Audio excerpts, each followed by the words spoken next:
Class screen share हो गई है?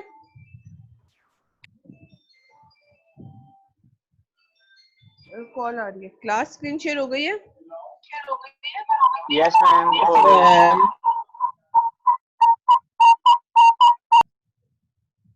Okay okay. नेक्स्ट है हमारे पास, हम लोगों ने फर्स्ट ऑर्डर के जो हो गए डिफरेंशियल इक्वेशन सॉल्व हो गई है, और हम लोगों ने हायर ऑर्डर करना है डिफरेंशियल इक्वेशन में। पावर 2 भी हो सकती है, 2 से ज्यादा भी हो सकती है। नॉर्मली हम 2 तक जो है हायर ऑर्डर सॉल्व करेंगे। अच्छा, उसने कहा differential equation of order n, ये उसने जनरल फॉर्म बताई है, of order n in the dependent variable y and independent variable x is of the form कि dy ओवर dx की फॉर्म में अगर आपके पास क्वेश्चन है y जो है वो डिपेंड कर रहा है x पे, उसने ये सारे का सारा लिखा है कि अगर nth ऑर्डर हो जाए, जनरल फॉर्म लिखी है कि nth ऑर्डर की इक्वेशन किस तरह से लिखेंगे, dn y over dx n up to so on y तक। इसमें जो a naught a1 an minus one an ये सारे के सारे जो है ये आपके पास जो है या कॉन्स्टेंट्स हैं, फंक्शंस हैं, और equal to F of X ये भी आपके पास कोई फंक्शन है, यहाँ पे कोई वैल्यू गिवन होगी, और ये सारे के सारे डिपेंड करेंगे इंडिपेंडेंट वेरिएबल एक्स होंगे। अगर तो आपके पास इक्वेशन नंबर 1 में equal to F of X की जगह पे 0 हो जाए, जैसे नेक्स्ट स्लाइड पे है, तो ये आपके पास होमोजीनियस डिफरेंशियल इक्वेशन हो जाएगी। राइट साइड पे अगर आपके पास 0 आ जाए तो आपके पास होमोजीनियस इक्वेशन होगी, और अगर राइट साइड पे 0 ना आए, कोई वैल्यू हो जैसे is equal to F of X है, कोई फंक्शन लिखा हो, कोई वैल्यू लिखी हो, तो वो आपके पास जो है वो नॉन होमोजीनियस इक्वेशन हो जाएगी। सबसे पहले हम इसमें से ये वाली इक्वेशन नंबर 2 स्टडी करेंगे जिसमें होमोजीनियस इक्वेशन होंगे कि राइट साइड पे आपके पास 0 लिखा हुआ हो, इसका होमोजीनियस डिफरेंशियल इक्वेशन, और ये nth ऑर्डर की है। इसमें उसने बताया कि हम लोग d ओवर dx को कैपिटल D से भी डिनोट कर सकते हैं। सिर्फ इक्वेशन नंबर 2 को जो है इस फॉर्म में लिखा है कि जहां पे d ओवर dx है वहां पे क्या किया है, कैपिटल D शो करवा दिया, सिर्फ उसको लिखने का वे है। अच्छा, y उसने कॉमन ले लिया लेफ्ट साइड में, और जहां जहां पे d ओवर dx है वहां वहां उसने d लिख दिया, बाकी पावर n है, n माइनस वन है, जो भी पावर है वो सारी की सारी एज इट इज d के ऊपर लिख दी है। अच्छा, उसने कहा है कि अगर लेफ्ट साइड पे इस सारी वैल्यू को f of d function of d के नाम से लिखो और वो 0 के इक्वल हो, क्योंकि होमोजेनियस इक्वेशन है राइट साइड पे वो 0 होगा, इसमें f ऑफ d को आप 0 पुट कर सकते हैं, y तो आपके पास डिपेंडेंट वेरिएबल है, y तो 0 नहीं होगा। f ऑफ d उसने कहा कि फॉर एग्जांपल 0 है।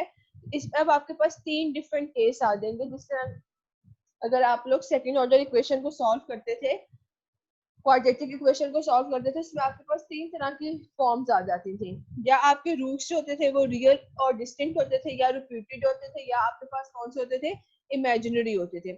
अब उसने इन तीनों फॉर्म्स को बता दिया कि अगर होमोजेनियस इक्वेशन आपके पास, उसमें अगर आपके पास रूट्स जो हैं वो रियल और डिस्टिंक्ट आ जाए तो उसको किस फॉर्म में लिखना है, अगर रिपीटेड रूट्स आ जाए तब किस फॉर्म में आपने अपनी ऑक्सिलरी इक्वेशन लिखनी है, और अगर आपके पास थर्ड वन है कम्प्लेक्स रूट आ जाए तो फिर आपने किस तरह से लिखना है। फर्स्ट आप देखें कि अगर आपके पास रियल और डिस्टिंक्ट का क्या मतलब होता है, डिफरेंट। रियल नंबर भी हो और डिस्टिंक्ट नंबर, रियल नंबर कौन से नंबर होते हैं,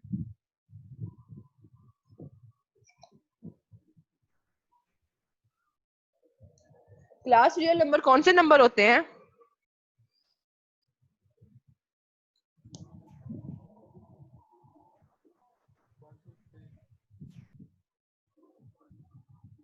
रोल नंबर 25 कौन है?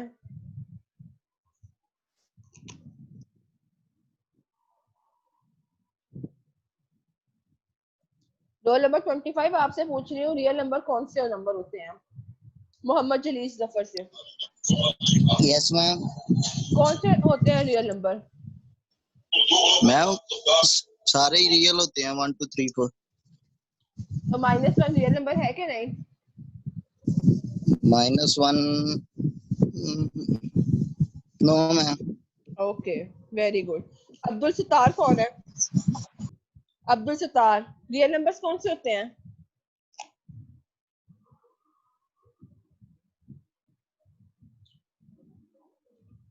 ये जो जो शो हो रहे हैं और जवाब नहीं दे रहे हैं कि मैंने एब्सेंट मार्क कर देनी है। अब्दुल सत्तार रियल नंबर कौन से होते हैं?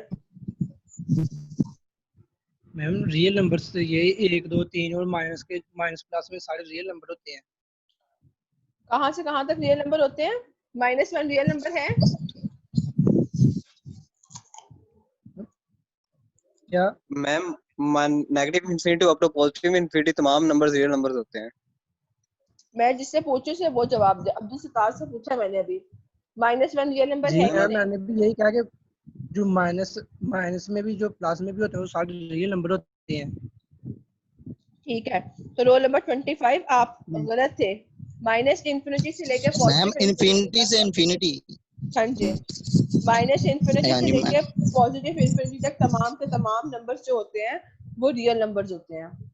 डिस्टिंक्ट का मतलब होता है डिफरेंट। उसने कहा अगर आपके पास रियल नंबर हो और मुख्तलिफ उसके रूट्स हैं, फॉर एग्जांपल आपके पास आ गया -7 और +2 फॉर एग्जांपल, एक रियल एक वो पॉजिटिव नंबर ले लेती हूँ, एक नेगेटिव, तो आप सिंपल क्या लिखेंगे, y is equal to c1 e की power -7x plus c2 e की पावर +5x, जो भी है। दोनों नेगेटिव भी हो सकते हैं, दोनों पॉजिटिव भी हो सकते हैं। इसी तरह अगर उसने कहा है कि आपके पास रिपीटेड रूट्स आ जाए, फॉर एग्जांपल आपके पास 2 2 आ गया है या -1 आ गया है, तो आप सिंपल क्या करेंगे, एक दफा लिखेंगे e की power -x bracket c1 plus c2x। अगर आपके पास दोनों रूट्स -1 और -1 आ गए, अगर आपके पास दोनों रूट्स +2 आ गए, तो आप सिंपल लिखेंगे y is equal to e की power 2x c1 plus c2x। और अगर आपके पास real number sorry complex number आ गए हैं, तो आप सिंपल लिखेंगे e की पावर, फॉर एग्जांपल अगर आपके पास आया 2 + 3 अयोटा और 2 - 3 अयोटा, तो आप सिंपल लिखेंगे y is equal to e की power 2x into c1 sine of 3x plus c2 cos of bx, जो भी आपके पास यहाँ पे रूट आ जाएगा। इन तीनों के एक एक एग्जांपल करते हैं। एग्जांपल नंबर 1 उसने कहा सॉल्व करें d² + 4d + 3 into y is equal to 0। First step क्या, ऑक्सिलरी इक्वेशन कैसे फाइंड आउट होगी कि y के साथ जितनी भी चीजें ब्रैकेट में, उसको आप किसके इक्वल पुट कर देंगे, 0 के इक्वल पुट कर देंगे। अब सेकंड ऑर्डर इक्वेशन है, सेकंड ऑर्डर इक्वेशन को कितने वेज है सॉल्व करने के?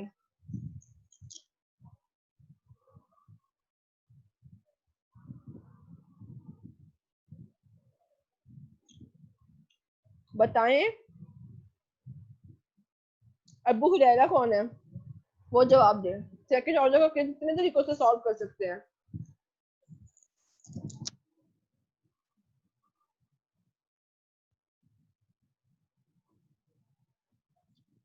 मैंने एक ही दफा नाम बोलना, उसके बाद मैंने दोबारा नहीं बोलना। जो जवाब नहीं दे रहे हैं मैं उनका लिखी जा रही हूँ, उनके मैंने एब्सेंट मार्क करनी है। आप लोग सुनते नहीं है बात। अहमद सांधू, अली हमजा, कितने वेज हैं इसको सॉल्व करने के, सेकंड ऑर्डर इक्वेशन को? ये सब ऑनलाइन आके चले गए हैं।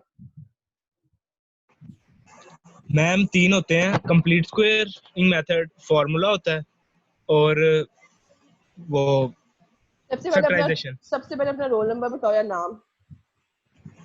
42 जुनैद। ठीक है, बताओ। मैम कंप्लीट स्क्वायर मेथड होता है, एक फार्मूला होता है और फैक्टराइजेशन। ठीक है, आप तीनों में से कुछ भी यूज कर सकते हैं। ठीक है, सेकंड ऑर्डर का क्वेश्चन सॉल्व करने के कंप्लीटिंग स्क्वायर, फैक्टराइजेशन या फार्मूला। यहाँ पे उसने क्या किया, फैक्टराइजेशन किया। d² + 4d + 3, उसने क्या किया, +4 के जो है फैक्टर्स बना लिए।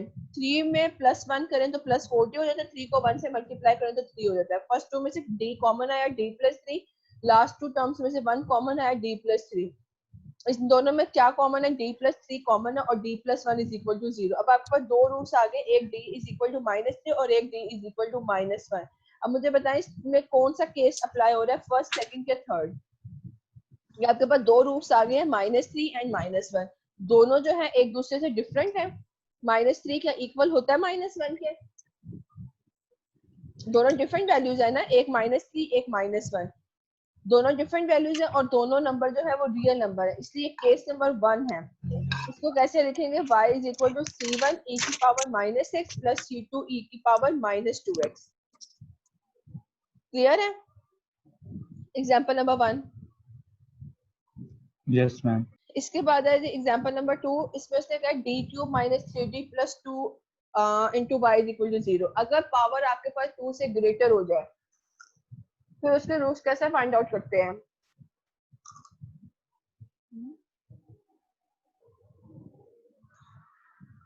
अगर पावर 2 से ग्रेटर हो जाए, फर्स्ट सेमेस्टर में किया है ना आप लोगों ने, फिर रूट्स कैसे फाइंड आउट करते हैं?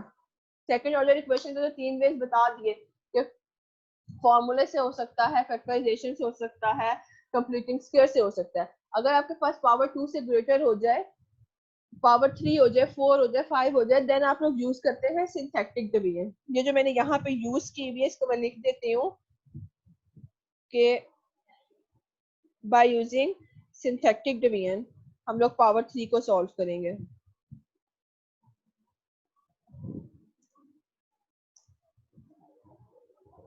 ठीक है, अगर पावर 2 से ग्रेटर हो जाए तो यूज करते हैं सिंथेटिक डिवीजन।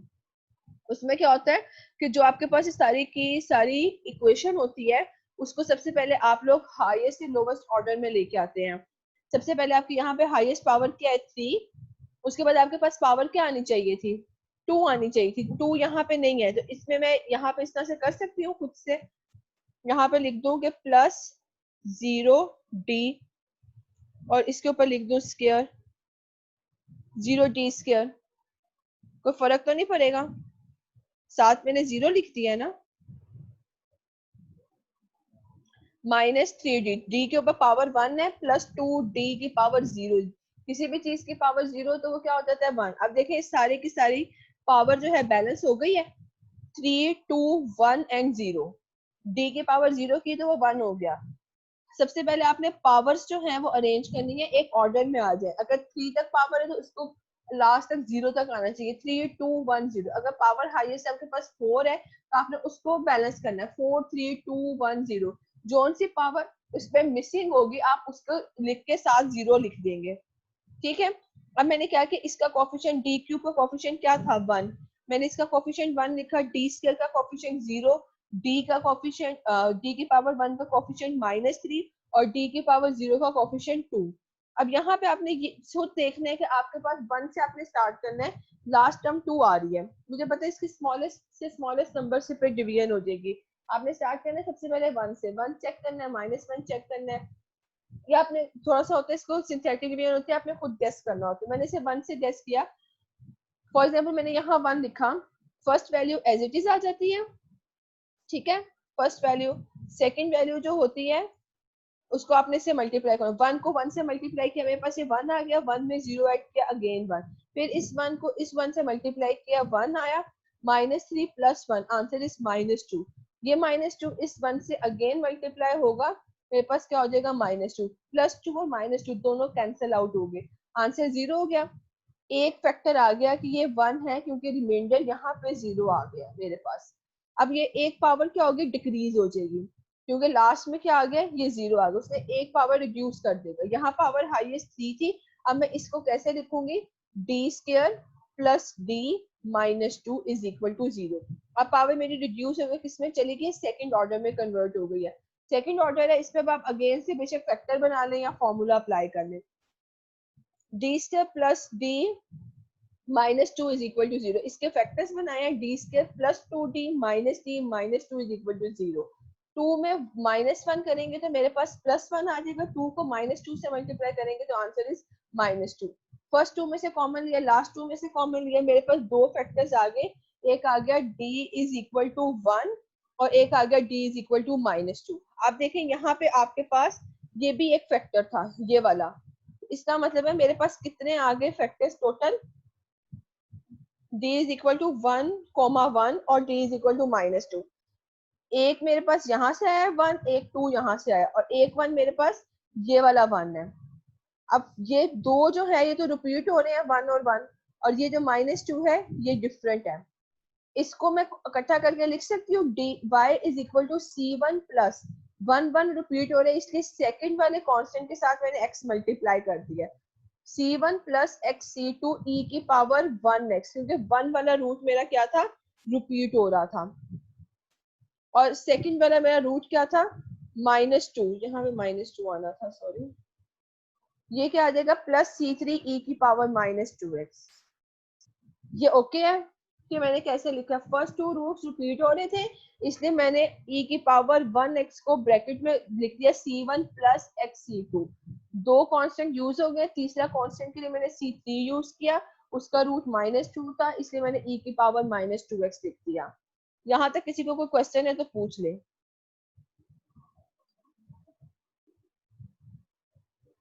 क्लास कोई क्वेश्चन है?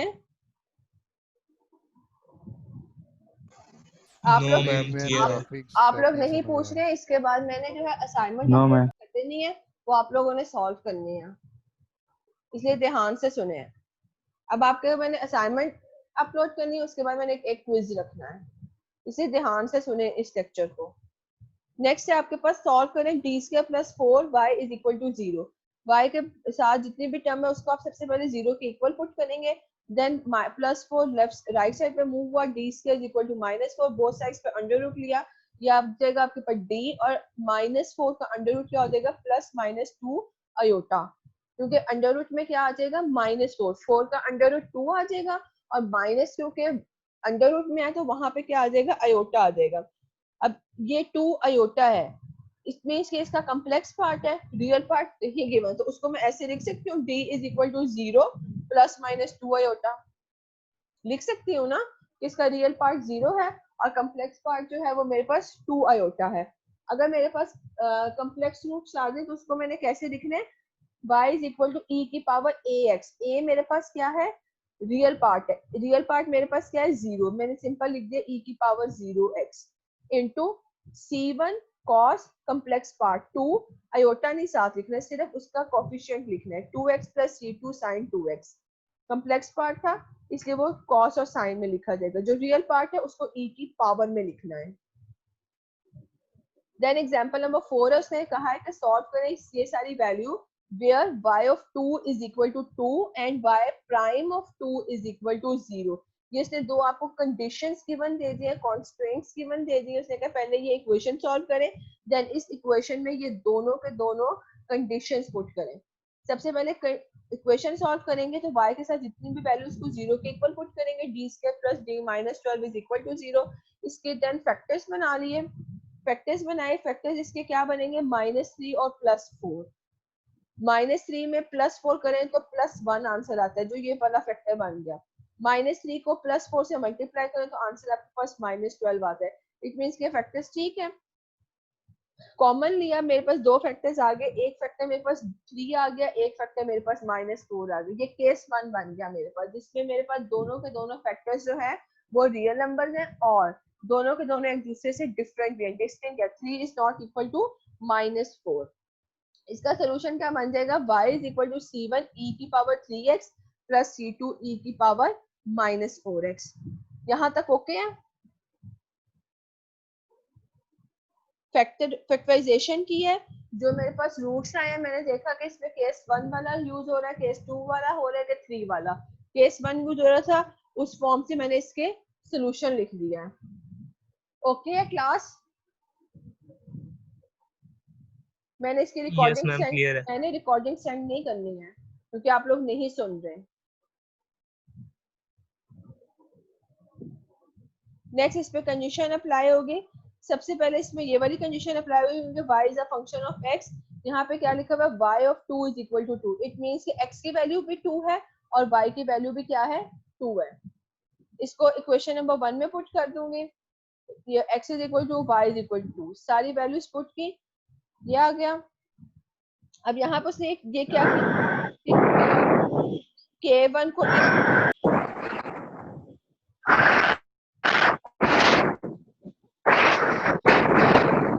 किसका माइक ऑन है? अच्छा, यहाँ पे x की वैल्यू 2 पुट की, y की वैल्यू 2 पुट की, इक्वेशन नंबर 1 में मेरे पास ये इक्वेशन आ गई।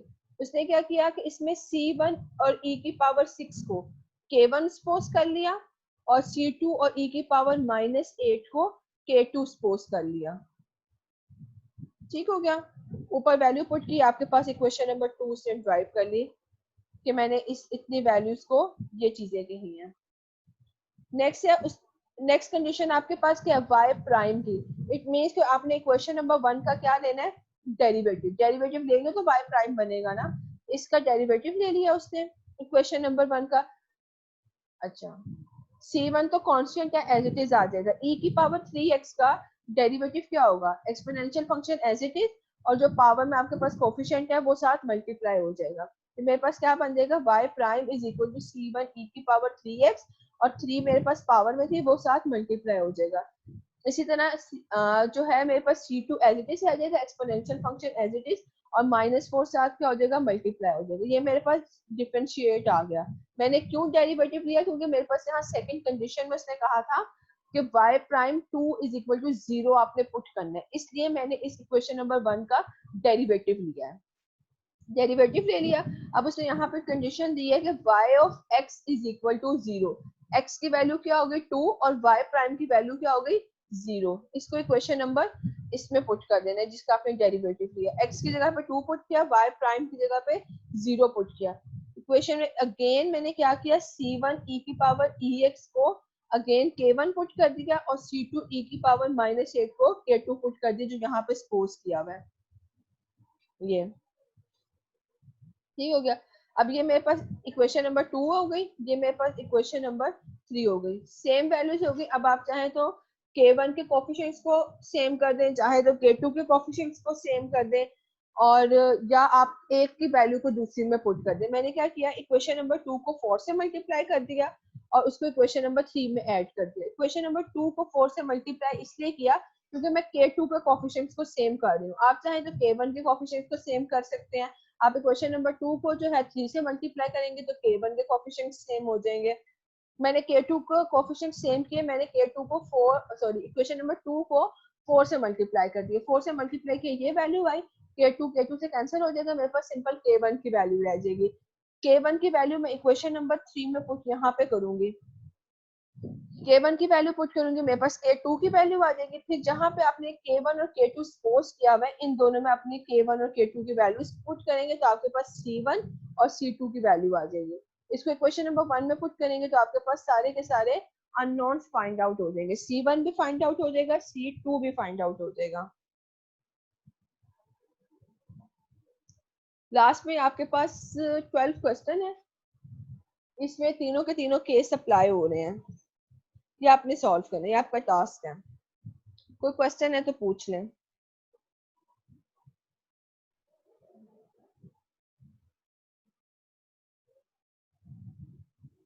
No ma'am.